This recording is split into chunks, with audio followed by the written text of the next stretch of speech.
kok Di bisa dalam beda? Al-Quran Itu loh ini yang kadang jadi pertanyaan gitu. Cuma nggak apa-apa lah, mungkin kita di sini nggak ada titik temu gitu.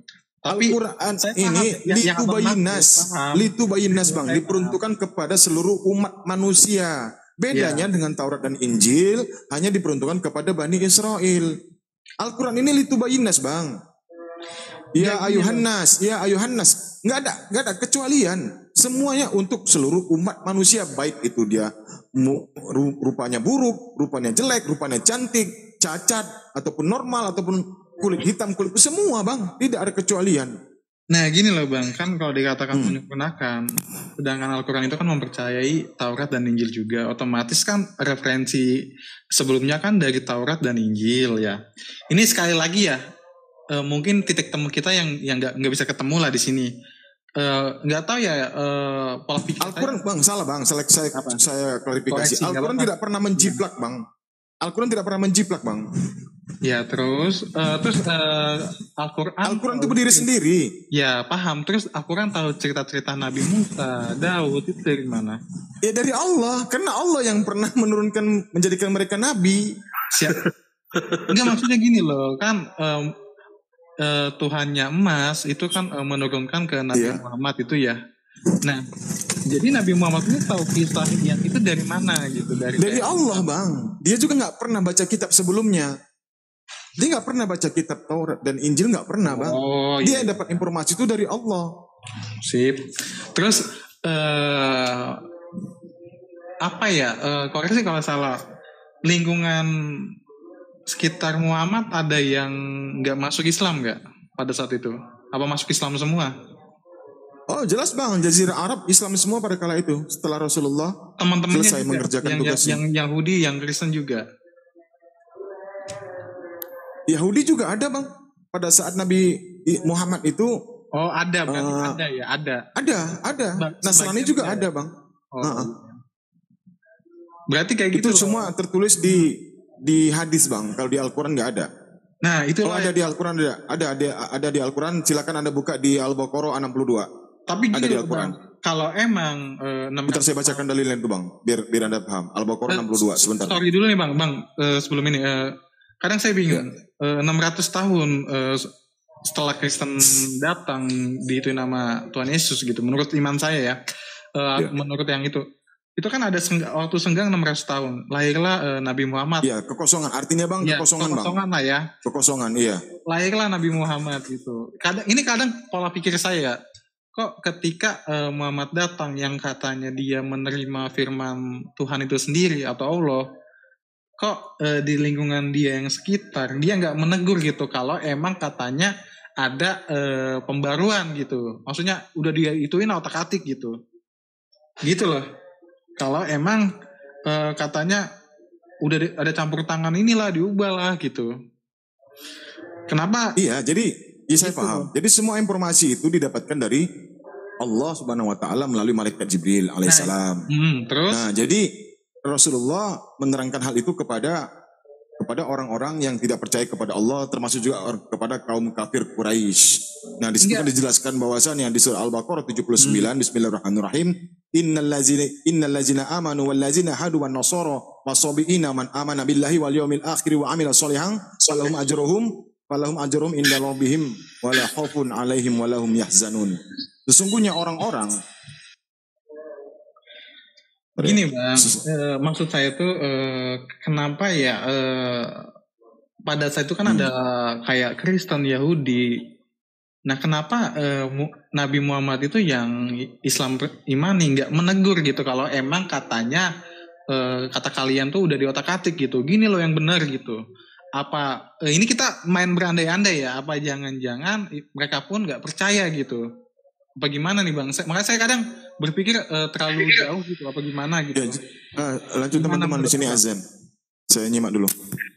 Saya lanjut boleh? Assalamualaikum warahmatullahi wabarakatuh. Bang David, pertanyaannya apa ya? Yang ditegur apa gitu? Gini bang, tadi kan jauh sebelum itu saya nanya. Tadi kan teman-teman Islam bilang kalau Taurat dan Injil yang sekarang tuh udah ada campur tangan inilah, udah diubah ini itu gitu. Nah, Jadi kan kalau diubah, yang mana diubah gitu. Ini kan ada sangkut pautnya dengan cerita Ishak ya. Nah, kalau emang udah diubah, kenapa ketika di zaman Muhammad, Nabi Muhammad nggak menegur gitu? Lo kok di kitab kamu Ishak yang disembelih bukan Ismail gitu loh. Nah makanya di sini. Ya simpel aja bang. Inilah keberhasilan iblis dalam menjerumuskan umat manusia terkait kepada Kristen dan agama-agama lain selain Islam. Inilah bang keberhasilan iblis bang. Kita nggak bisa menyangkal. Ini adalah keberhasilan iblis dalam menyesatkan umat manusia. Nggak bisa disangkal lagi bang. Nggak, maksudnya kan iblis yang mana gitu? Pada zaman berapa iblis menyesatkan gitu? Pada zaman apa gitu? Aduh, lanjutlah. Bang David, saya paham arah pembicaraan Anda. Anda itu ingin bertanya kenapa Islam tidak membenarkan Taurat agar Yahudi itu kembali kepada ajaran Nabi Musa. Kemudian kenapa Islam tidak meluruskan, dalam pengertian meluruskan itu Injilmu ini loh. Iya. Maka jadilah Kristen. Pertanyaan Anda ini absurd bang. Absurd itu gimana? Kenapa bisa? Ya, absurdnya begini. Ya. Seperti Anda menyatakan seperti ini. Ketika Bung Karno melakukan kesalahan, kemudian Pak Soeharto juga melakukan kesalahan. Kenapa Pak Jokowi harus kembali ke zaman Pak Karno, kemudian kembali ke zaman Pak Harto, agar rakyat saat itu hidup baik di zaman Pak Karno, kemudian hidup baik pula di zaman Pak Harto. Enggak gitu, enggak. Paham analogi saya, Bang? Analogi saya, Bang? Cuma analogi saya bukan. Nah, sebentar. Pertanyaan Anda saya jawab dengan ini. Justru dengan itulah ya Islam, kalau Anda membaginya dengan istilah Islam datang untuk memperbaiki kesalahan-kesalahan yang telah ada. Terlalu ribet untuk mengembalikan ini kembali ke Taurat, ini kembali ke Injil. Karena apa? Ada yang baru yang lebih baik, dan itu adalah ajaran tauhid yang bersumber pula dari sumber yang sama dengan Musa alaihissalam, bersumber dengan sumber yang sama dari sumber Isa alaihissalam, dan itu disempurnakan oleh Rasulullah Muhammad SAW. Jadi jawab pertanyaan Anda sudah saya jawab lengkap. Pertanyaan Anda itu kenapa tidak katakanlah dikoreksi mana kesalahannya?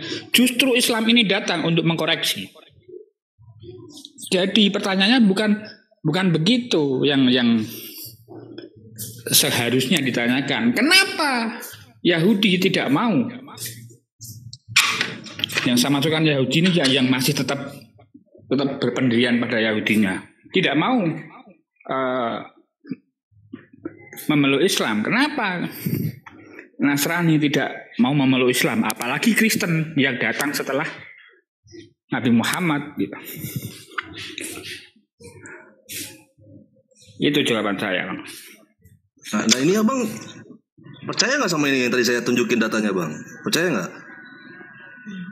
Kalau itu belum saya baca dan saya belum belajar lah. Cuma kalaupun benar mungkin perlu saya pelajari dengan ya udah. Ini menjawab semua yang tadi Abang bilang sebetulnya, Bang. Kalau Abang tahu dan Abang percaya ini bukan dari kami, bukan dari Muslim, bukan. Kalau yang itu kan PB, cuma kan ini kisahnya kayak Isa gitu. Kok bisa sampai sejauh ini? Tadi kan udah saya jelasin, Bang, tentang bagaimana kitab tanah menjadi Septuaginta dikoreksi lalu menjadi Vulgata. Tapi itu dikoreksi kan, lagi oleh bapak-bapak gereja. Bisa menjelaskan bagian mana yang dikoreksi, bagian mana yang di ini gitu. Itu bukan tugas kami, Bang. Aduh, Abang yang Kristen Abang cari tahu dong. Nah, makanya itu kan perjanjian lama. Gimana sih? Disitulah kebingungan saya, kok katanya menyempurnakan tapi kok bisa berbeda gitu sampai sekarang, khususnya dalam cerita Ishak Ismail gitu. Itu loh. Ya sudah jelas Bang, riwayatnya yang betul kami, karena kitab kami nggak pernah dirubah, nggak pernah ada campur tangan manusia, nggak pernah ada pikiran manusia. Kalau Sedangkan belum dirubah, mungkin saya belum belajar ya untuk sepenuhnya sejarah Islam kemana gitu. oh silakan, nanti kalau abang udah belajar bawa datanya ke sini, kita adu data gitu aja, selesai kan? Kalau kami ini umat muslim diajarkan nggak asal asumsi, bawa data. Saya udah tunjukin tuh Bang dari Alkitab Sabda langsung tadi. Tapi ini dia seakan-akan mengklaim Al-Quran itu adalah karangan manusia, makanya dia menuntut agar sejarah itu tertulis semua di Al-Quran. David, perlu kau ketahui, Al-Quran itu bukan perkataan manusia, bukan perkataan Allah. Jadi kalau kau menuntut bahwa sejarah Ishak dan Ismail itu sangat berbeda dan tidak tertulis di Al-Quran, jelas karena Allah tidak menceritakan sejarahnya. Allah hanya berfirman dengan para nabi di masa lampau, di masa sebelum Nabi Muhammad. Jadi Allah tidak perlu menulis secara atau menceritakan secara beransur-ansur dari awal mulai lahir dan sebagainya. Tidak perlu itu.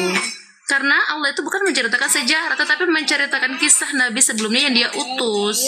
Seperti itu David, jangan kau memaksakan pertanyaanmu. Berarti kata lain sama juga dengan iman dong masuknya itu. Kalau emang nggak tertulis secara detail seperti Taurat yang ada sekarang atau Injil yang sekarang gitu. Jadi kan kadang gini loh, misalkan Islam nih, saya mau tahu tentang Musa itu dari mana ya kisah lengkapnya gitu. Misalkan ada pertanyaan orang Islam kayak gitu, nah nanti kalian jawabnya seperti apa? Kalau misalkan ada nih dari kalangan Islam, saya mau belajar tentang Musa, tapi dari mana ya biar lengkap ya? Maaf nih, karena mungkin di Al-Quran kurang lengkap, dia punya referensi lain gitu. Nah terus itu gimana tanggapan kalian? Gitu loh. Al-Baqarah 136 cukup itu jawabannya. Saya menambahkan sedikit. Buat yang Islam udah pada sholat maghrib belum? Amang udah mau sholat. Yang Islam sholat dulu aja. Yang Islam sholat dulu aja loh maghrib. Udah. Aku mah udah sholat. Mungkin itu sih titik temunya yang kita nggak bertemu lah di sini karena ya pemahaman kita udah beda gitu. Makanya kadang nah saya paham maksud teman-teman juga gitu. Tertulis, enggak, bukan gini. Kamu maunya David di dalam Al-Quran tertulis bahwa oh ini nih Injil yang ini, ininya ini yang udah dirubah sama mereka. Begitu kan maunya kamu? Enggak, gini loh. Dalam Al-Quran kan katanya Ismail yang itu, tapi kalau dalam Taurat dan Injil Alkitab sekarang itu ya Ishak yang dipersembahkan. Kenapa bisa beda gitu dari jauh banget gitu. Kan tadi udah dijelasin. Iya, udah dijelasin. Aku juga udah menjelaskan tentang jadi udah dijelaskan kan Bang Marsal kan di Al-Baqarah 79 itu putar-putar di situ aja. Artinya kalau kita bicara Taurat, Injil dan isinya itu sudah dipelesetkan, diselewengkan. Makanya asbabul nuzulnya turunlah Al-Baqarah 79 untuk menerangkan bahwasanya yang tadi Bang Cinta Sholawat jelaskan, ya kan, pernah ada Nabi Musa, ya kan, diturunkan oleh Allah, ya kan, mengenai Taurat, Isa dan Injilnya. Tetapi bukan yang Injil sekarang. Paham nggak Anda? Itu dijelaskan komprehensif di dalam Al-Baqarah 79. Kalau diputar lagi, Anda bertanya lagi, kembali lagi ke awal gitu loh. Gini loh, misalkan ada Islam nih, ingin belajar. Ternyata dalam Al-Quran tuh pernah loh Allah itu ngirimin sebuah kitab suci buat orang Israel, Injil dan Taurat. Nah, mereka ketika menanya begitu, gue pengen tahu nih, yang mana sih sebenarnya kitab yang dulu pernah diajarin buat orang Israel gitu. Nah itu nanti kalian referensinya dari mana? Kalau bukan dari Injil atau Taurat sekarang? Dari Quran. Dari Quran sudah cukup Bang. Kita sebenarnya itu nggak butuh Injil. Apalagi Injil aja nggak butuh Bang, apalagi Biblos gitu ya. Maaf saya katakan Injil dan Biblos itu berbeda Bang ya. Ya nggak apa-apa. Itu kan menurut teman-teman nggak apa-apa. Bukan cuma menurut, itu fakta Bang. Oh, kalau menurut saya masih menurut, bukan fakta. Ini kan beda nih, jadi nggak bisa loh jawaban saya harus disamain kayak Mas, sama kayak saya nggak bisa juga maksa. Nah, kayak gitu. Itu asumsi Bang. Iya. Bentar Pak Ari, asumsi dan saya kasih pemahaman dulu ini Pak David ya. Begini, mohon izin Pak David tanpa mengurangi rasa hormat saya terhadap Anda. Bahwasanya tadi saya dengar Anda titik temu. Bahwasanya di ranah diskusi ini kita bukan mencari titik temu. Salah kalau Anda mengatakan itu. Kenapa? Karena kalau sudah mengerti titik temu, maka ranah itu akan masuk ke ranah iman. Akan tetapi di ranah diskusi ini, ya kan, kita coba mengkaji, kita bedah, kita uji benar atau tidak, gitu loh, materi-materi yang disampaikan, gitu loh. Silakan kita uji, kita bedah. Itu maksud tujuan dan diskusi di dalam ranah diskusi ini. Bukan mencari titik temu. Kalau mencari titik temu ya nggak bakal ada. Satu itu. Kedua, kalau seluruh Kristen atau kafir ini mau jadi mualaf, pertanyaan saya ntar yang penghuni neraka siapa? Sorry, just joke. Ya karena nggak ada titik temu itulah yang ya apa ya, kayak menurut saya nih kata menyempurnakan itu ya jadi nggak ini gitu. Nggak sinkron kalau nggak ada titik temu gitu. Persoalannya bukan masalah itu, Bang. Bukan itu. Artinya menyempurnakan kemudian nanti Anda harus jadi Muslim. Enggak. Apa? Muslim dan tidak itu hidayah, Bang. Ya. Seperti kalau kata Anda. Kata menyempurnakan itu kan tadi ada yang bilang termasuk menyempurnakan ajaran dan kisah gitu. Artinya kan kalau syariat bang, yang disempurnakan itu bang. Sejarah itu tidak perlu disempurnakan bang. Sekarang gimana? Begini, saya tambahkan sedikit ya teman-teman, abang-abang.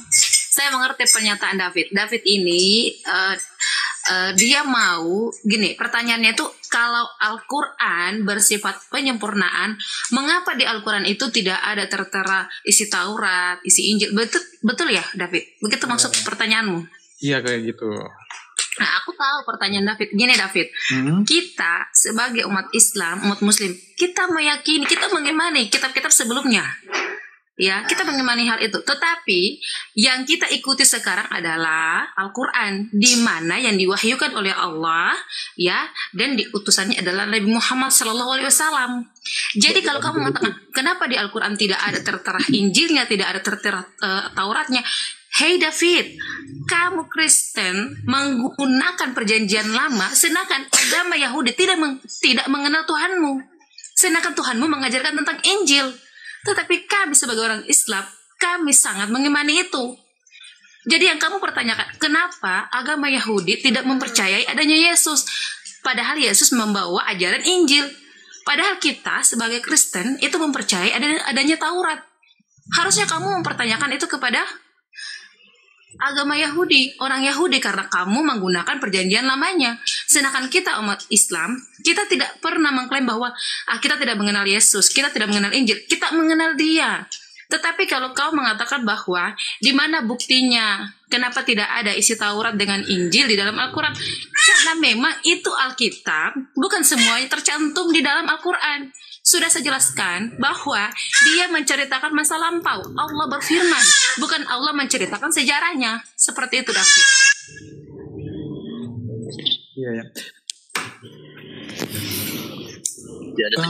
Jadi penyempurnaan seperti ini saya gambarkan David sebentar.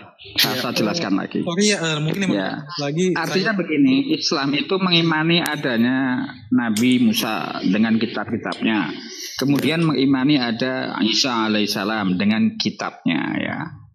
Nah, artinya begini, kalau Anda tanyakan kenapa tiga-tiganya tidak sama, justru itulah kenapa Yahudi tidak mempercayai Isa, karena demi mempertahankan Yahudi. Kalau Yahudi percaya Isa, jadi dia pengikut Isa. Selanjutnya, ketika semua sudah jadi sudah jadi pengikut Isa, maka kemudian lahirlah Nabi Muhammad SAW. Ketika mereka percaya pada Nabi Muhammad, maka hilanglah itu Nasrani dan tidak akan pernah ada Kristen. Begitu kalau Anda ingin menemukan titik temu ya. Itu logikanya.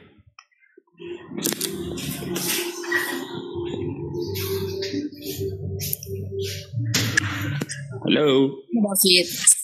Karena kalau kamu selalu mengikuti narasimu, asumsimu.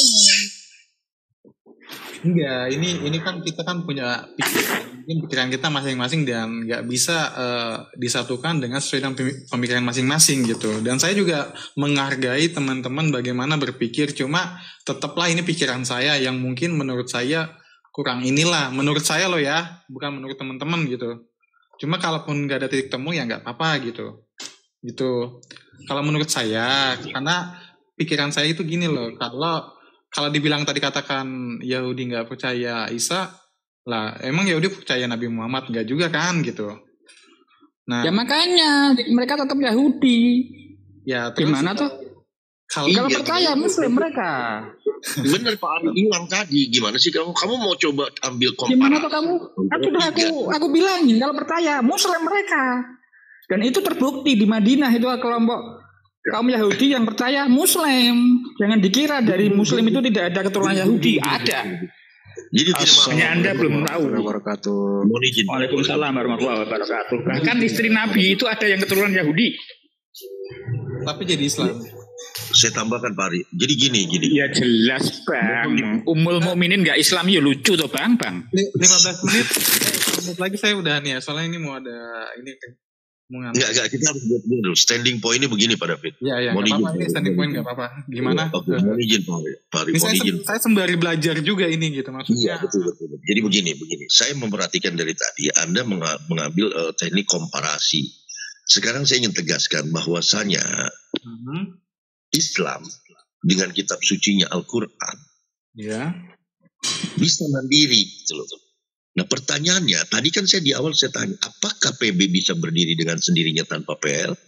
Anda bilang tidak bisa.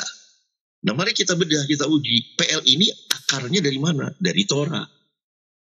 Nah, sementara terjadi kontradiksi baik di faktual Alkitabiah maupun faktual lapangan, karena saya sudah injak Yerusalem, saya sudah bicara dengan banyak Yahudi. Di lain sisi, ya kan, mirisnya, ironisnya, justru Yahudi pemilik Torah tersebut. Gue paling malas ngomong kalau orang yang gue googling. Nah jadi saya lanjutkan Pak. Iya kan, Muslim dengan kitab suci Al-Quran bisa berdiri dengan sendirinya sang kitab suci tersebut. Tetapi Anda tadi saya tanya, PB bisa berdiri dengan sendirinya tanpa PL atau tidak? Anda menjawab tidak bisa. Nah, mari kita gali. Akar daripada PL itu apa? Torah. Paham nggak Anda? Terus Anda membawa komparasi mengenai Islam dengan Yahudi. Sama-sama tidak diakui Kristen dan Islam tidak diakui oleh Yahudi. Ini kan gabrul namanya Pak. Coba tarik benang merahnya dari komparasi saya tadi. Lanjut yang lain. Mungkin yang terakhir kali ya penjelasannya sebelum saya ini turun soalnya mau ada kerjaan. Ada lagi nggak dari teman-teman Islam yang mau menjelaskan gitu untuk standing point-nya? Nggak apa-apa. Ada. Mungkin Bang pengamat TikTok atau siapa? Dir atau Bunda kali mau menambahkan? Maksudnya David pemahaman apa atau kesimpulan apa ya yang kamu inginkan selama kita melakukan diskusi tentang konsep ketuhanan tadi? Itu tidak lari dari konsep ketuhanan ya David? Iya, saya memahami kalau dari koreksi nih kalau saya salah nih ya. Kalau yang saya amati ya teman-teman berkata kalau Al-Quran itu mandiri dan itu langsung dari Allah, jadi nggak perlu loh kitab-kitab sebelumnya gitu, karena itu udah campur tangan manusia gitu, jadi cukup dari firman Allah ke Muhammad gitu. Cuma nggak tahu ya, ini kan kita manusia ya, nggak harus sama gitu. Bagaimana kalau agar kita bisa mempercayai kisah-kisah Musa yang ada di Al-Quran gitu, referensinya selain itu dari mana gitu, kalau bukan dari Taurat yang sekarang. Nah cuma Taurat yang sekarang kok ada beberapa kisah yang beda, contohnya kisah Ishak gitu. Cuma dalam pengertian kalian Al-Quran loh yang benar karena dia firman dari Allah itu sendiri gitu. Cuma menurut dari sisi lain masih tetap kurang gitu. Karena ya itu ya perbedaan yang di situnya gitu. Gitu loh. Bedanya gimana sih? Maksudnya sih gak jelas Bunda. Maksudnya gimana Bunda? Kalau Pak Jeru saya bisa menanggapi sedikit yang saya tahu saja. kita kembalikan ke permasalahan David tentang Ishak dengan Ismail. Betul, David? David? Gimana? Halo, David? Iya, halo. Iya, gimana, Mbak? Pertanyaanmu, saya intinya dari pertanyaan kamu tadi sempat kamu menyinggung tentang anaknya Abraham, tentang Ishak sama Ismail. Yang kamu mengatakan bahwa perbedaan sejarah tentang Ishak dengan Ismail, betul? Iya. Oke, itu inti pertanyaan kamu ya, yang kamu katakan. Adanya perbedaan sejarah lah. Seperti ini. Yang pertama, mengapa Ismail tidak dianggap oleh orang Yahudi? Karena Ismail itu, ya, ibunya itu dia itu berbangsa Mesir dari Arab, ya. Sedangkan orang Yahudi itu mengakui Ishak karena Ishak itu dia orang Yahudi. Ibunya orang Yahudi, sedangkan Ismail ibunya orang Mesir, orang Arab. Jadi mereka tidak mau ada nabi di luar daripada orang Yahudi. Itu. Tetapi harus kamu ketahui, David, bahwa anak pertama Nabi Abraham alaihissalam adalah Ismail, bukan Ishak. Dan anak yang dikorbankan itu adalah anak pertamanya. Cuman karena orang Yahudi tidak mau ada keturunan Nabi dari bangsa lain, makanya Nabi Muhammad itu tidak diterima oleh orang Yahudi karena dia bukan berbangsa Yahudi. Seperti itu. Jadi kalau kau mengatakan tentang sejarah, kamu harus mengetahui dulu seperti apa kedudukan sejarah itu. Karena kalau berbicara tentang anak, ingat, Ibrahim bukan saja memiliki satu anak bernama Ishak, tapi dia memiliki dua anak bernama Ibrahim juga. Dan anak pertamanya adalah Ismail. Cuman karena Ismail tidak dianggap oleh orang Yahudi karena dia berdarah Mesir, Arab. Seperti itu, David, ya.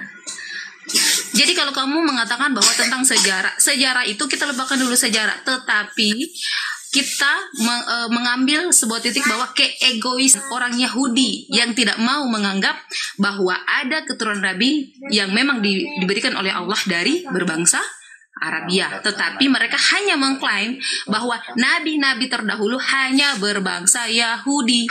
Makanya agama Yahudi atau orang Yahudi tidak menganggap Nabi Muhammad itu sebagai utusan Tuhan, karena mereka hanya mau oleh orang-orangnya saja. Seperti itu, David. Iya. Ya udah, mungkin sampai di sini aja kali teman-teman ya. Makasih sebelumnya ya Bu untuk penjelasan. Boleh sedikit Bang David sebelum boleh. Bang David saya sedikit aja. Teman-teman saya izin pamit ya, saya mau maghribkan dulu bentar ya, nanti saya naik lagi insyaallah. Assalamualaikum warahmatullahi wabarakatuh. Ya, kalau abang berbicara sejarah, itu sejarahnya dari mana? Tentu abang ambil lagi dari Bible. Kalau dari Bible tentu itu balik lagi, itu yang dibawa adalah iman, gitu. Nah, jadi intinya begini, meluruskan di sini bahwa Al-Quran itu adalah sebagai petunjuk bagi umat manusia. Jadi artinya itu petunjuk itu ya, untuk mendalaminya silakan gunakan akal dan pikiran. Kalau misalnya abang lihat perbedaan seperti tadi, saya kira abang punya akal dan pikiran mana yang benar mana yang salah gitu. Jadi intinya kalau ke sana larinya, yang mana yang benar-benar kitab suci nanti begitu larinya gitu. Artinya kalau ke sana kita uji seperti yang sampaikan Bang Yerusalem tadi ya, sudah jelas ya Al-Quran memang terpelihara sampai akhir zaman dan salah satu mukjizat ya, belum ada yang bisa membuat satu ayat pun ya, ada tantangannya kok dalam Al-Quran. Jadi itu yang kalau memang abang membuktikan bahwa Al-Quran itu salah, apa yang diisi di sana salah, coba buat semisal aja 3 ayat begitu, itu satu tantangan begitu ya. Jadi kami mengimani, yang Islam ini ya, mengimani bahwa Al-Quran itu petunjuk gitu. Kalau ada kisah-kisah Nabi dan Rasul di dalamnya, itu bukan yang dibuat-buat, tetapi itu datangnya dari dia, dari sang kholik, dari pencipta alam semesta ini bang gitu. Jadi nggak ada yang ngerubah-rubah itu gitu. Nah kalau dia di sana jelas jelas di Bible sendiri dikatakan bahwa tadi sudah dibacakan Bang Cinta Selawat ya, bahwa ada perubahan. Di Bible sendiri mengakui kok. Nah, konon lagi di Al-Quran bahwa celakalah mereka yang membaik sikap dengan tangan mereka sendiri dengan niat memperoleh keuntungan yang sedikit. Itu sudah bukti bahwa yang terdahulu itu bagi kami mengimani keberadaannya, tetapi kami tidak boleh mengimani isinya seluruhnya. Sebagiannya boleh Bang, ada perintahnya dalam Al-Quran juga seperti itu. Jadi bukan berarti itu yang kami jadikan panduan, tidak. Kami murni berdiri di atas Al-Quran dan Sunnah untuk mengimaninya. Walaupun tadi kami wajib mengimani kitab-kitab terdahulu, Taurat, Zabur, Injil, bukan Bible ya, Injil gitu. Itu Bang David, intinya gini, tolong gunakan akal dulu untuk menganalisis apa yang di dalam kitab suci Al-Quran atau di dalam Bible Abang begitu. Menyangkut tadi siapa yang dikorbankan, Abang bisa lihat tadi selisihnya di mana gitu ya. Kenapa begitu? Nah, karena di sana ya sudah terjadi tadi dibacakan juga ayat-ayatnya dari teman-teman. Saya kira udah cukup keluar ya, hanya akal aja yang di sini perlu difungsikan. Begitu Bang. Lanjut dari saya itu aja. Assalamualaikum warahmatullahi wabarakatuh. Waalaikumsalam warahmatullahi wabarakatuh. Ya Pak David mungkin mau ada beraktivitas. Gitu. Sebelumnya terima kasih buat teman-teman diskusinya ya. Ya saya lanjut dulu aktivitas soalnya mobil mau dipakai gitu. Oke. Ya. Oke, waalaikumsalam. Selamat malam. Salam. Malam. Boleh cek. Dilanjut Bunda. Mungkin atau ada yang naik kali. Amoy, lu masih monitor nggak Moy? Moy, ngapa kok diem ja?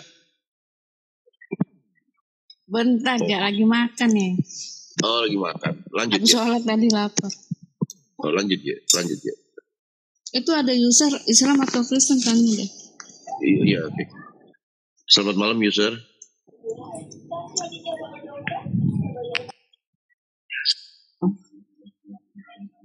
Muslim, Kristen.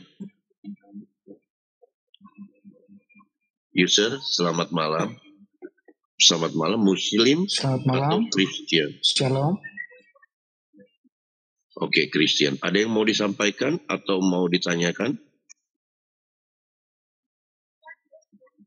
Ya, tadi saya dengar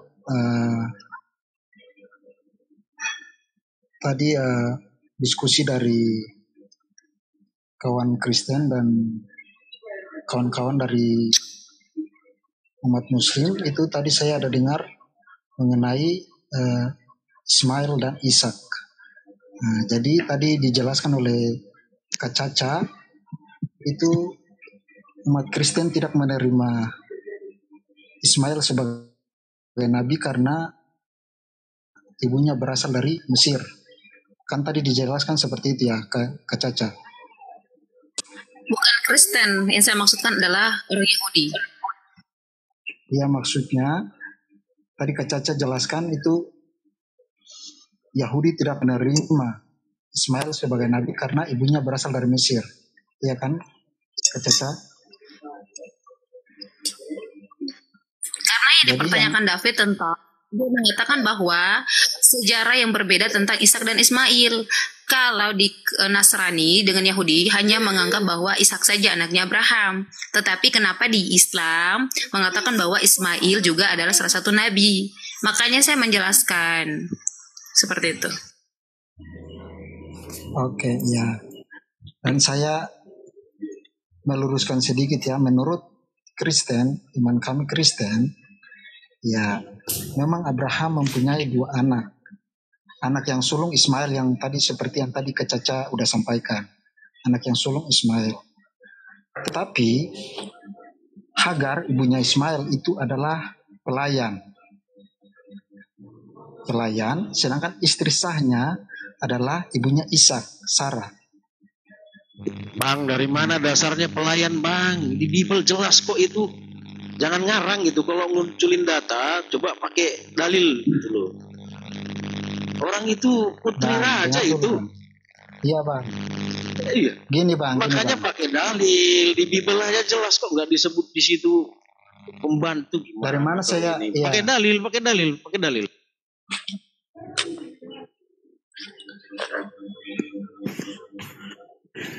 Ya, bang, jadi gini bang.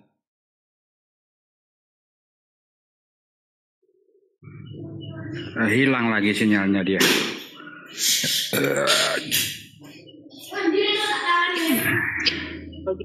Tapi tadi lari kok. Ya lari. Hai, baru habis sholat ini Bang Ari. Biar kita betulin dulu signal. Ya kan ini ada. Saya tambahkan sedikit. Pada intinya mereka orang Kristen itu tidak menganggap Ismail, karena kan keturunan dari Ismail itu kan Nabi Muhammad. Jadi udah jelas itu. Oke, selamat malam Onel bukan One Red. Onel Red Devil. Ada yang mau disampaikan atau ingin ditanyakan berkaitan dengan iya bang, itu diskusi yang mengenai Ishak sama Ismail. Salam dulu lah. Mohon maaf semua, selamat malam ya semua. Selamat malam. Saya mau ditanyakan. Agamanya dari mana Bang Wan? Ya. Kristen. Kristen. Kristen, oke. Lanjut. Apa yang mau ditanya? Mau nanya mengenai itu Ishak juga ya. Ishak sama Ismail itu. Ya apa? Ishak sama Ismail yang sikapi Bang Ari. Kalau di ayat di kitab kita itu kan dikatakan kalau si Ishak dia yang dipersembahkan. Dari mana itu Bang? Pasal berapa? Ayat berapa? Ada sih, cuman saya lupa di Kejadian. Cari dulu Bang. Bang. Saya cari dulu ya Bang. Cari dulu ya Onel. Maksudnya biar kondusif gitu. Tidak nanti akhirnya sisi edukasinya tidak didapatkan bagi netizen yang di bawah maupun termasuk saya yang di atas. Iya, biar kita terbiasa segala sesuatunya ilmiah gitu loh. Iya betul. Enggak asal pakai tapi tidak ilmiah otaknya itu Bang Yerusalem. Gak payah tuh Bang Cinta Sarawat jelaskan, ngeyel terus. Begini loh. Naik dan saya dengar tadi. Iya. Tapi kita nggak boleh mengeneralisasi lah. Artinya mungkin adalah sebagian besar seperti itu, ada sebagian kecilnya ya kan. Seperti itu. Ya, kita tinggal klarifikasi aja ya kan, bagaimana jenis-jenisnya ontennya. Ya. Assalamualaikum warahmatullahi wabarakatuh. Saya sama Amoy, saya pribadi lah kalau pemilik Komol, saya akan turun kalau saya udah ngelihat yang yang narasinya tidak mengarah kepada kekondusifan berjalannya diskusi. Itu aja. Karena saya tipikal orang yang nggak butuh viewer banyak, tapi justru kualitas jalannya diskusi. Demikian. Terima kasih Pak Adi. Assalamualaikum Bang. Tadi saya di roomnya Bang Rahmat. Ada yang banyak 300 sampai 200. Ini ayatnya Bang. Ini di Kejadian 22. Kejadian 22. Kepercayaan Abraham diuji. Suaranya pelan. Kejadian 22. Kepercayaan Abraham diuji. Setelah semuanya itu, Allah mencoba Abraham. Ia berfirman kepadanya, Abraham. Lalu sahutnya, ya Tuhan, firman-Nya, ambillah anakmu yang tunggal itu, yang engkau kasih, yakni Ishak. Pergilah ke tanah Moria dan persembahkanlah dia di sana sebagai korban bakaran pada salah satu gunung yang akan kukatakan kepadamu. Itu Bang ayatnya. Anakmu yang tunggal ya. Oke, dilanjut ya Bang. Ya. Nah, itu hotspotnya di situ ya kan, anak tunggal.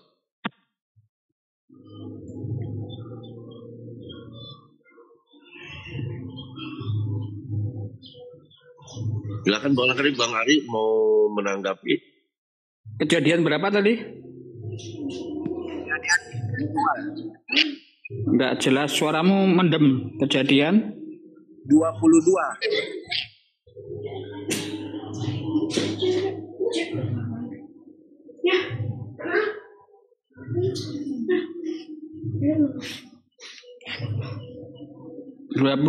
Ayat berapa ya? Ayat 1 sampai 3.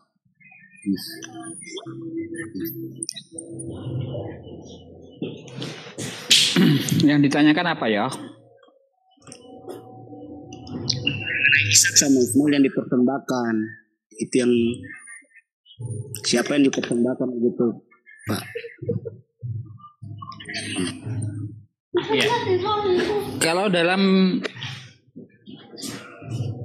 literatur Islam itu yang dipersembahkan adalah Ismail.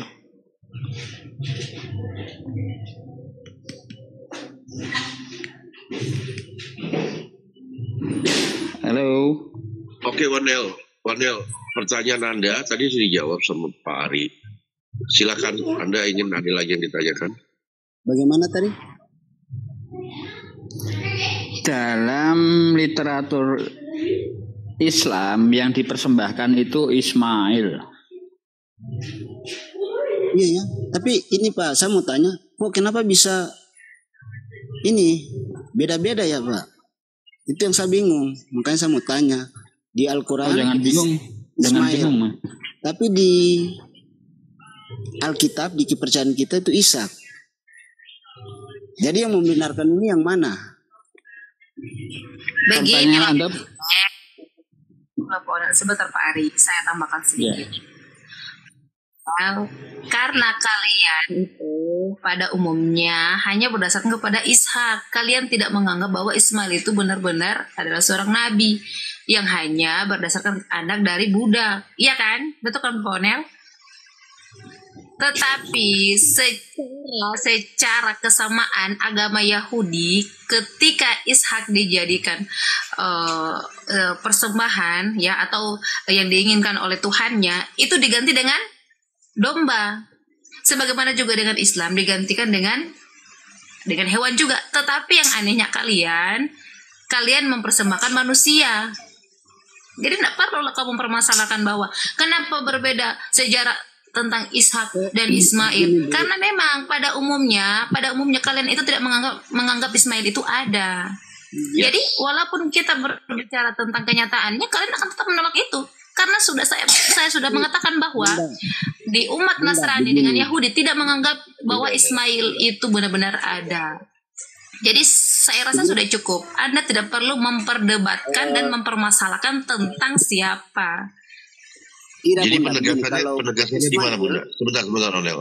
Supaya penegasannya dari narasi Bunda adalah di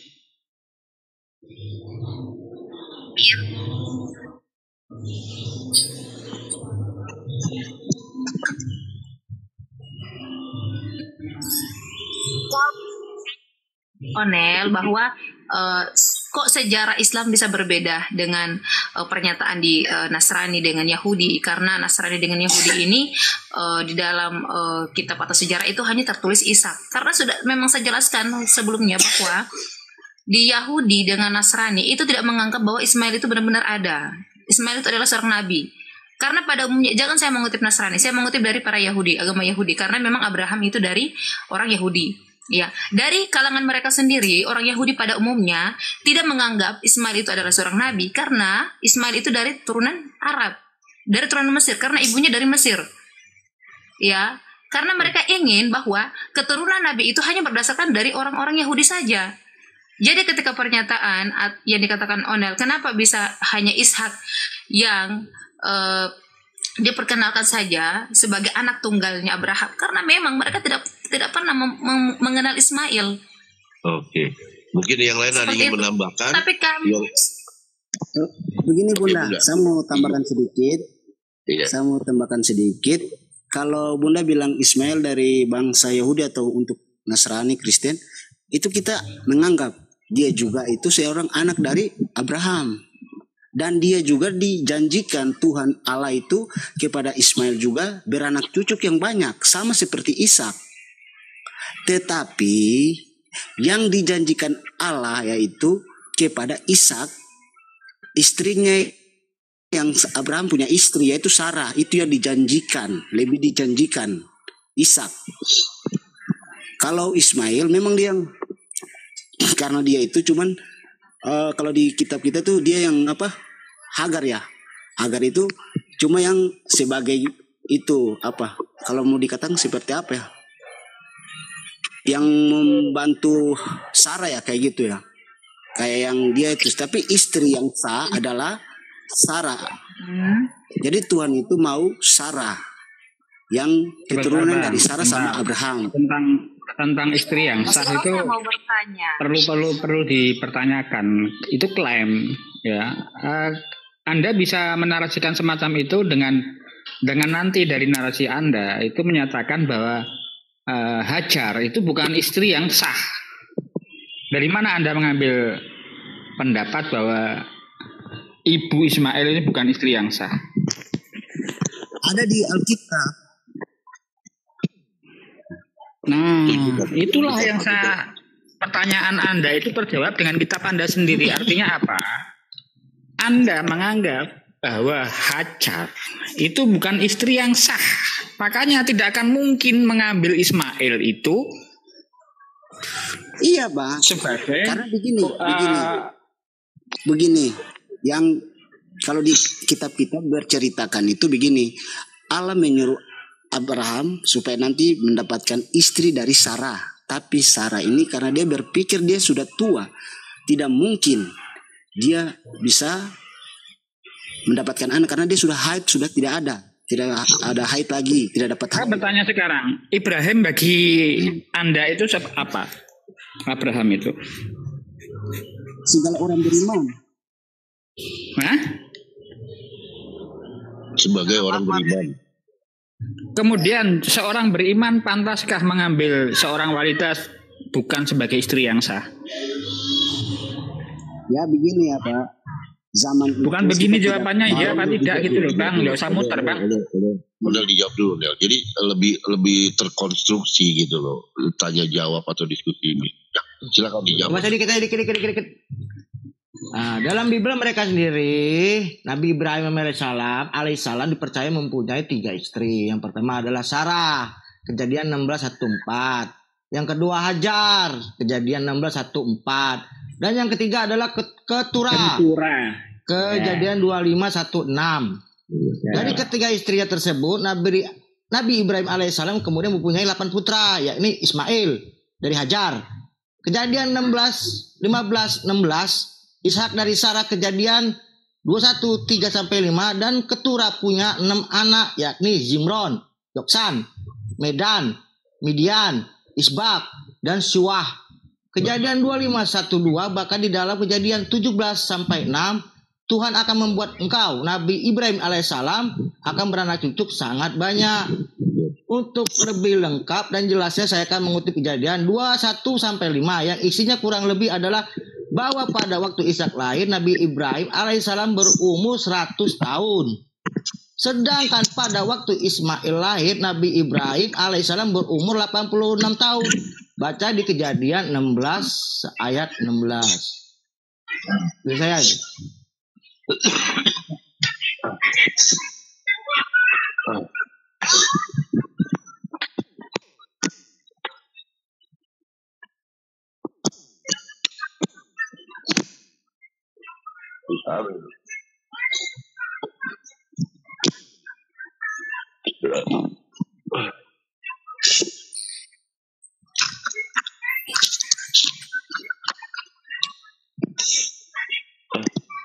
ya udah Bang, itu cuman Ishak sama Ismail Bang.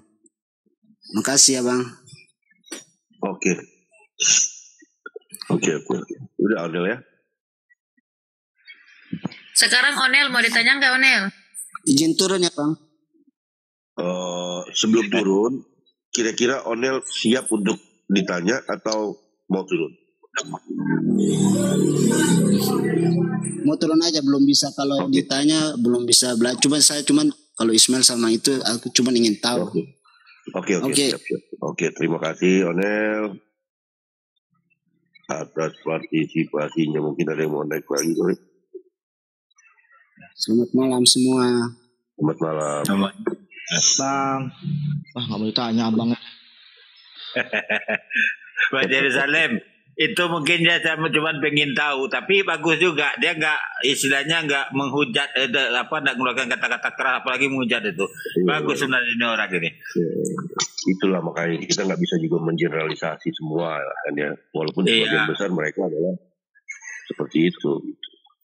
Nah, ini ada lagi nih. Malam. Ya, selamat malam. Kristen, Muslim, atau Kristen? Ya, saya Kristen, Bang. Oke. Sebentar ya, supaya nggak tubrukan Pak Master. Selamat malam, Kristen atau Muslim? Asyhadu an la ilaha illallah wa asyhadu anna Muhammad Rasulullah. Assalamualaikum. Gue lupa. Sorry Pak Femen. Gue tanya mesti pada waktu. Sorry. Aku udah tua, jadi suka pelupa. Mulai. Udah aki-aki, lupa lah. Kalau udah tua itu mau dikerubungin semut. Gue kan belum dikerubungin semut. Sekarang tuh tadi udah masuk ke room sini dasar aki-aki. Wajar aki-aki. Sama Master, ya kan. Inilah yang udah faktorku. Gue udah bantuin, gue masih aja dicela. Aku kan masih muda. Gue udah bantuin lu, masih jadi dicela nih, meramput ya kau nih. Kupulangkan gue ke pondok. Bukan panggil Salim aja itu yang mau aki-aki. Saya juga mau aki-aki nih, ntar lagi. Oke, Ben. Mungkin ada yang mau ditanyakan atau mau disampaikan. Ben, ada yang mau disampaikan atau mau ditanyakan, silakan. Iya Bang, ya yang ingin saya tanyakan di sini Bang, maaf sebelumnya, ya tadi Abang sempat berdiskusi mengenai Ismail dan Ishak ya Bang. Jadi ya saya hanya pengen mencari tahu aja mengenai tadi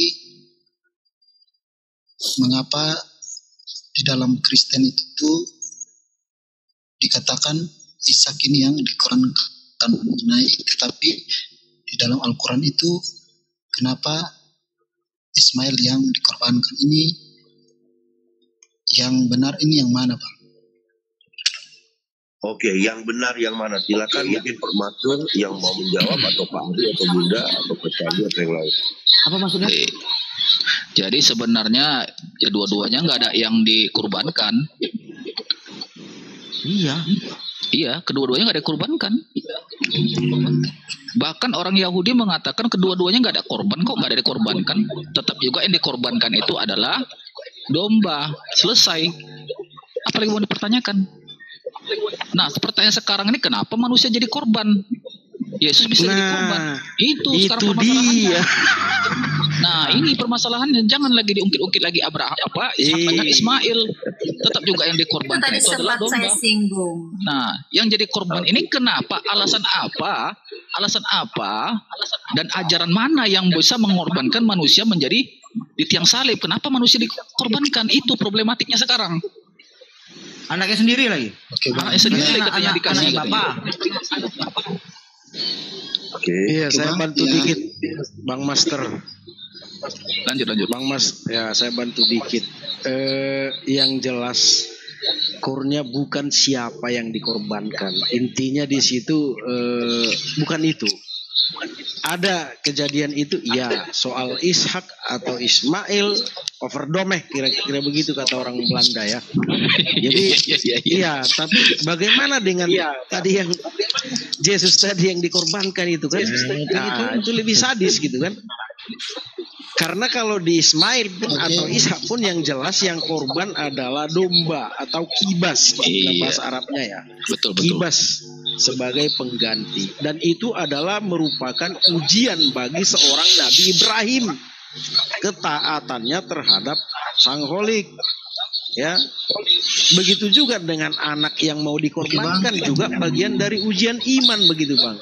Jadi kalau ditanya mengapa di Islam Ismail, mengapa di Kristen sebenarnya bukan Ishak tetapi Yesus gitu ya. Karena yang Ishak ini orang-orang Yahudi bukan orang Kristen gitu. Karena di dalam perjanjian baru tidak ada di situ kisah ini ya, kisah atau nggak tahu mungkin ada dibuat yang baru kali ya. Tahu saya tentang Ishak tidak ada di situ.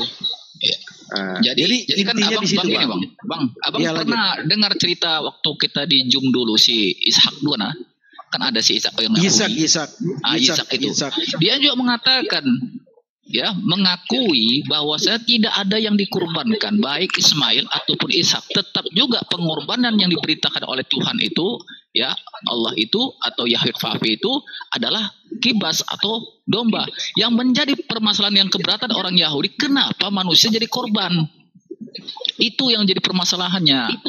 Nah, kalau umpamanya Yesus sebagai korban, ya Tuhan mana yang mengizinkan manusia jadi korban, darahnya pun jadi korban. Dan dituhankan pula lagi, dan disembah pula lagi. Nah ini jadi problematiknya sampai sekarang. Itu aja sih. Oke Bang. Bukan masalah rela dan tidak relanya Bang. Itu malah akan ada pertanyaan semacam ini. Yang merintah siapa? Tuhan.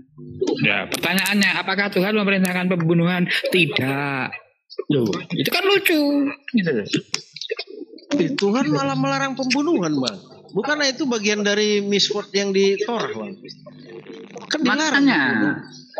Makanya mana mungkin Tuhan yang memberi hukum dilarang membunuh kemudian di waktu yang lain memerintahkan membunuh. Tuhan yang mana itu?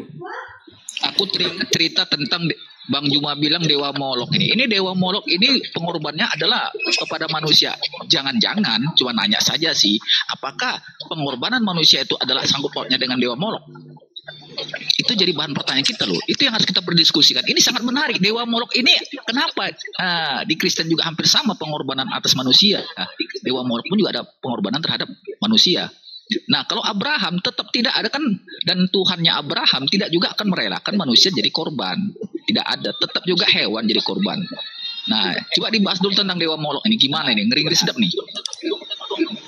Nah ini dulu Bang, kasih komentar dulu Bang Eben. Silakan Bang Eben. Iya Bang, ya terima kasih Bang. Di sini saya ingin menyampaikan terkait dengan tadi yang abang-abang sampaikan mengenai kenapa manusia dikorbankan, Yesus dikorbankan gitu ya Mas. Jadi di sini saya mengambil dari Alkitab ya, dari Yohanes 3 ayat 16. Di sini berbunyi, karena begitu besar kasih Allah Bapa yang Maha Kuasa mengaruniakan. Karena begitu besar kasih Allah akan dunia ini sehingga Ia telah mengaruniakan Anaknya yang tunggal. Iya, bukan mengorbankan orang yang percaya kepadanya tidak binasa, bukan dikorbankan hidup yang kekal Bang.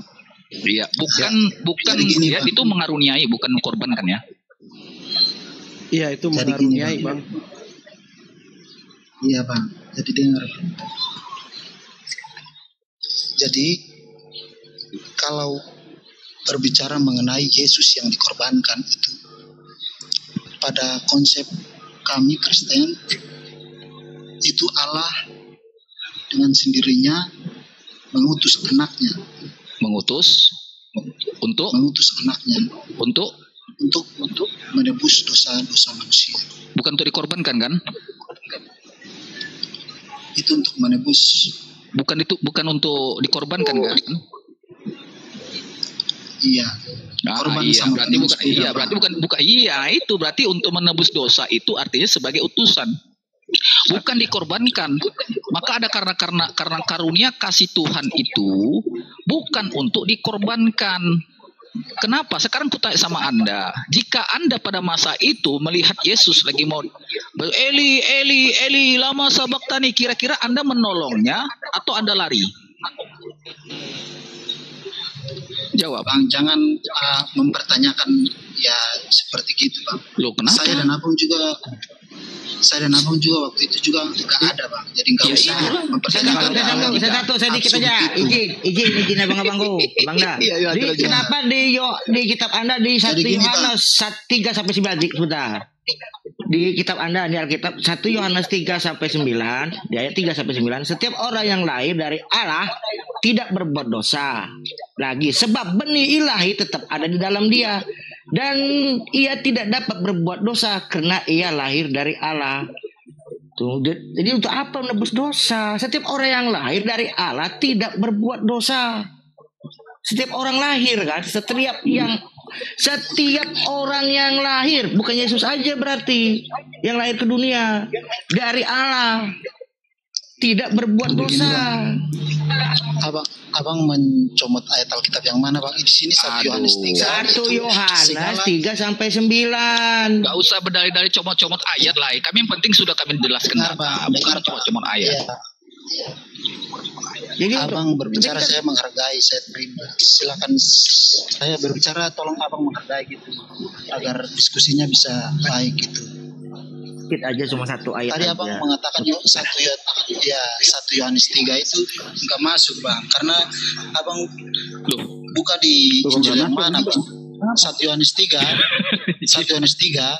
ayat 3 itu bunyinya segala sesuatu dijadikan oleh dia, dan tanpa dia tidak ada satupun yang telah jadi dari segala yang telah dijadikan. Itu ayatnya yang ketiga bang. Coba baca bang 1 Yohanes 3 sampai 9. 1 Yohanes 3 9. Tuh, setiap orang yang lahir dari Allah tidak berbuat dosa.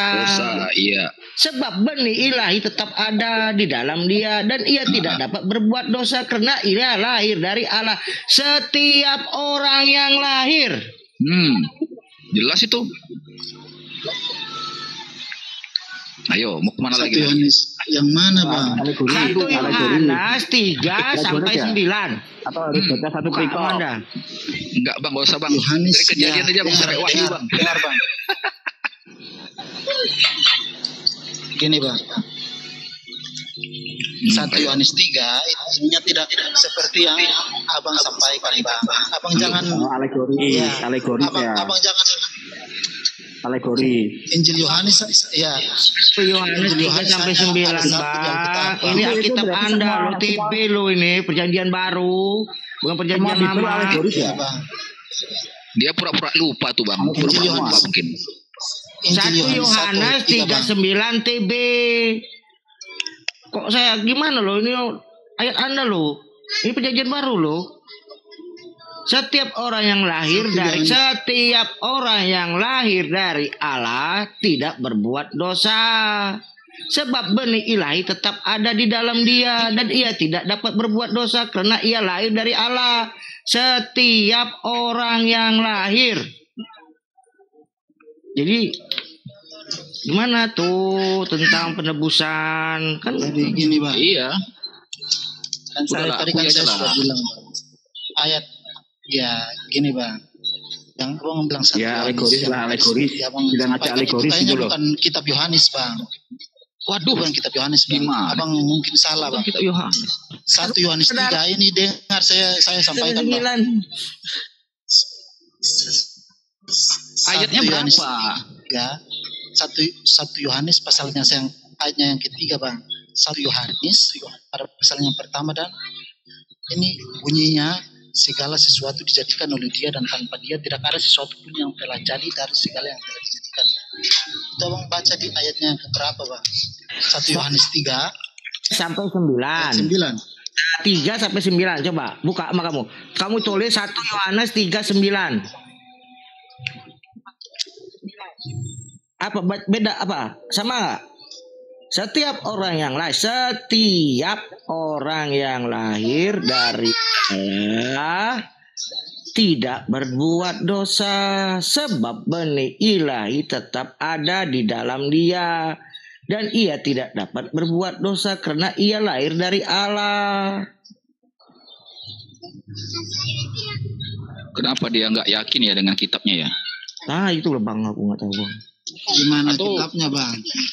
Itu abang ngomongnya ini kitabnya ini nggak masuk bang. Itu abang hanya mencomot ayat yang lain mungkin. Tak adakah Yesus mati untuk menjadi penebus dosa. Coba gini aja ayat-ayat dulu Bang. Jangan mencomot-comot. Kok coba saya nggak mencomot ayat loh. 1 Yohanes 3. 1 Yohanes 3 tulis 9. Belakangnya lagi kasih 9. Kalau saya mencomot ayat. Itu kan keterusannya. Udahlah, akui saja. Udahlah. Nyerah saya kenapa? Akui aja. Ya bang, benar bang. Ya sudah selesai. Gampang kan? Kami pun nggak pernah ribut kok sini. Akui saja. Susah. 1 Yohanes 3:9 TB. Setiap orang yang lahir dari Allah tidak berbuat dosa lagi. Sebab benih ilahi tetap ada. Nah, betul. Dalam dia dan ia tidak dapat berbuat dosa karena ia lahir dari Allah. Betul itu. Atau salah ini dibuang aja. Kalau memang nggak mau bilang, udahlah bang, aku nggak tahu bang, ya sudah, nggak apa-apa. Kami nggak pernah tahu. Iya. Kalau tahu tapi itu nggak diakui ya dibuang, gitu loh, gampang loh, repot. Iya. Hidup itu biasa ribet, lapar makan, ngantuk tidur gitu loh. Iya. Santai aja, nggak usah tegang kali, nggak usah tegang. Penggiringan opini seperti gitu bang. Aduh. Oke, kita lanjut bang. Lanjut. Sekarang saya mau tanya, mana datanya Bapak mengizinkan anaknya ditumbalkan atau dikorbankan atau disalib? Ada?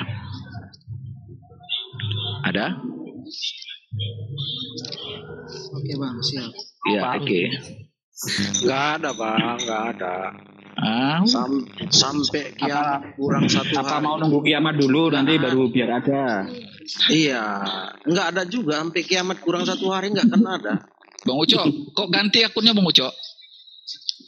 Oh enggak, ini akun sepai tadi lagi lewat lagi nyepai tadi. Salah akun. Udahlah aku turun. Assalamualaikum warahmatullahi wabarakatuh. Maaf. Iya. Takutnya nanti salah tiang lagi Enggak aman bang, aman. Iya betul. Saya kan Bang Uco sehat kan? Sehat. Bang, yang kemarin bang hutang abang sudah saya bayar bang, yang 5 miliar bang ya? Belum kayaknya belum. Oh, berapa sih transfer kemarin bang? Kurang dikit lagi kurang. Ya bang, ini ada penebusan sedikit bang, boleh ya? Saya tebus boleh ya bang ya? Kalau darah manusia sama daging boleh lah. Bang Master. Monggo.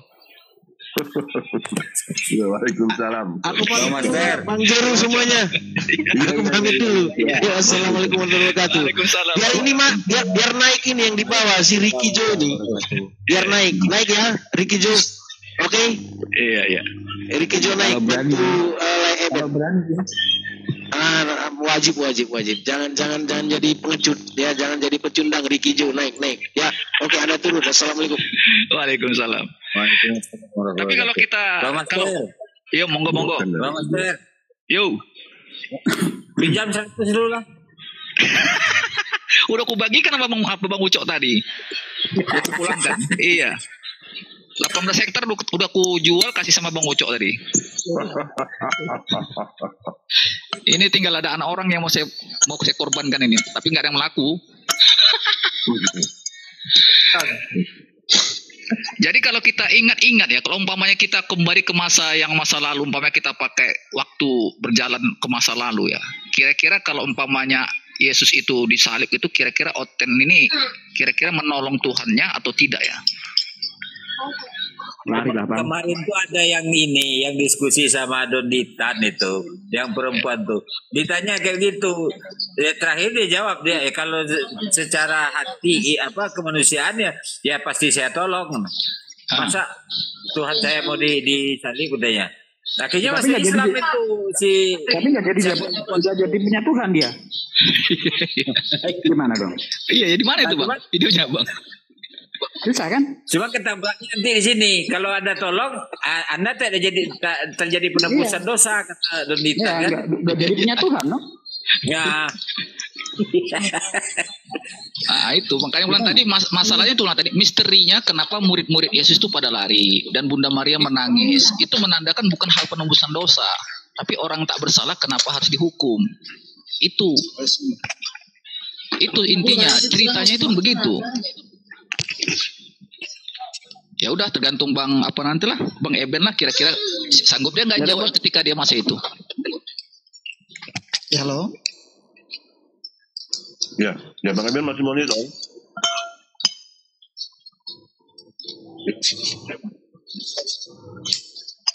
Iya.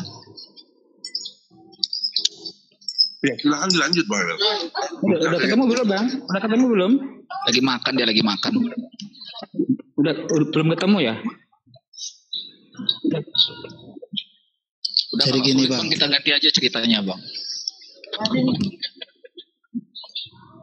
Iya. Bagaimana Bang? Kalau udah ketemu belum? Kalau nggak ada bilang nggak ada gitu loh. Sebenarnya enak ya belajar Bible. Sebenarnya enak ya belajar Bible ini ya. Oh enak, ya, enak banget. Enak kali bisa belajar Bible itu kan belajar seperti ya, kan saya baca novel ya, tahu kalau ceritanya mengenai ini dalil, gitu.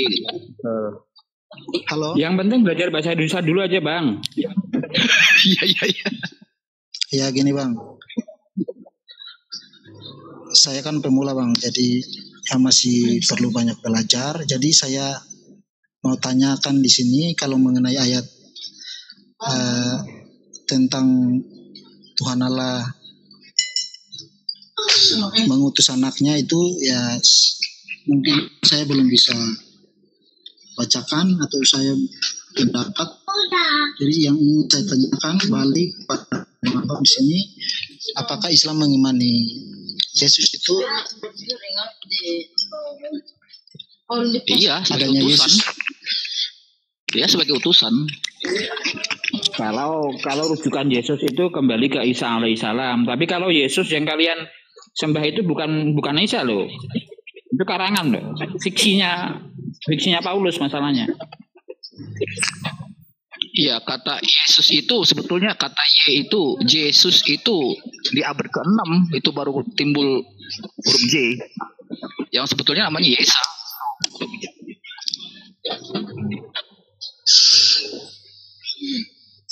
Itu makanya yang ditanyakan yang mana Isa alaihissalam atau apa? Ya lanjut ke Eben lanjutkan. Iya kita beriman kepada Yesus. Terus apalagi Eben? Jaringan aku nge-lag sini Bang.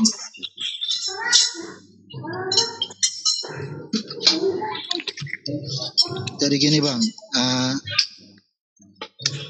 mengapa ini pertanyaan, mengapa pada Al-Quran dan Alkitab itu Isa yang abang-abang imani, pribadi Isa yang abang-abang imani pada Al-Quran itu beda dengan Yesus yang ada pada Alkitab kami. Mengapa saya bilang berbeda? Nah, di dalam Al-Quran itu dikatakan Yesus tidak disalibkan dan tidak Yesus tidak disalibkan dan tidak bangkit. Oke, bisa saya maju teman-teman? Sebentar. Ya. Ini soal Paulus Bang berarti Bang. Oke, dilanjut Bang Erik Paulus. Sebentar. Jadi begini Bang. Sebenarnya kalau Anda secara teliti membaca Bible Anda, ya, itu hampir keseluruhan Yesus itu mengakui dirinya itu adalah utusan. Segala apa yang dikatakan utusan itu adalah itu mana Bang? Apa yang boleh disampaikan Bang. Ya, segala utusan itu yang dikatakan itu ayat berapa Bang? Itu Yohanes 17 nomor 3. Yohanes 17 3 1. Banjir Bang, banjir. Banjir banyak banget. Satu aja itu. Yohanes 5:36, Yohanes 12:48 sampai 50. Yohanes 8, banyak Bang. Ayat pertama dicatat. Yohanes 8 ayat berapa Bang? Yohanes 17 nomor 3 dulu Bang. Pencinta selawat dia mau belajar ini Bang. Ya, siap Bang, siap ya. Yohanes 17 ayat 3 ya. Inilah saya bacakan ya Bang ya. Ya. Inilah hidup yang kekal itu, yaitu bahwa mereka mengenal Engkau satu-satunya Allah yang benar dan mengenal Yesus Kristus yang telah Engkau utus. Jadi gini Bang. Selamat datang di kebenaran. Ya, konsepnya gini Bang. Mau dibelokkan lagi Bang? Gini Bang, jangan ger dulu Bang ya. Gini Bang, saya jangan diterangkan Bang. Jangan diterangkan, jangan. Ya. Semakin gelap Bang. Nanti kita luruskan Bang Ari. Lanjut. Dengar dulu Bang. Jadi bengkoknya dulu. Boleh Bang minta izin saya bacakan dari ayatnya yang pertama sampai ayatnya yang ke Kalau baca boleh, tapi kalau jelaskan jangan. Sesudah itu nanti saya jelaskan. Ya, nanti saya jelaskan setelah saya membacanya. Boleh ya Bang ya? Ya.